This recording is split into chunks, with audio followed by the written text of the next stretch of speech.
High বন্ধুরা, welcome to my new mini blog. দেখো, আজ আমি লোটে মাছের একটা রেসিপি করছি। লোটে মাছগুলো হালকা হাতে এপিট ওপিট ভালো করে ভেজে আস্তে আস্তে করে নাড়াচাড়া করে নিলাম এবং লোটে মাছগুলো দেখো কত সুন্দর করে ভেজে নিচ্ছি।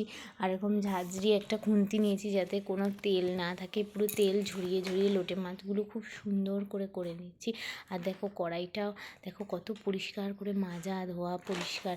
আর এদিকে দেখো লোটে মাছগুলো আস্তে আস্তে করে এপিট ওপিট আমি করে নিচ্ছি। দেখো লোটে মাছের এই রেসিপিতে আমি টমেটো সস, পেঁয়াজ, রসুন আর একটু আদা বাটা আর এই বেগুনটা দিয়ে আমি করব তোমাদের লোটে মাছের সুন্দর এই রেসিপিটা। দেখো বলতে বলতে আমার অলরেডি রেডি হয়ে গেছে এই রেসিপিটা।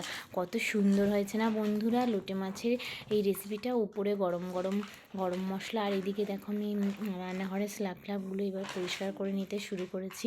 আসলে আমরা রান্নার পরে এরকম প্রতিদিনই স্ল্যাবগুলো পরিষ্কার করে নিই। তাই দেখো বন্ধুরা, তোমাদের যদি এই মিনি ব্লগটা ভালো লেগে থাকে তাহলে অবশ্যই লাইক, কমেন্ট, শেয়ার, সাবস্ক্রাইব করো।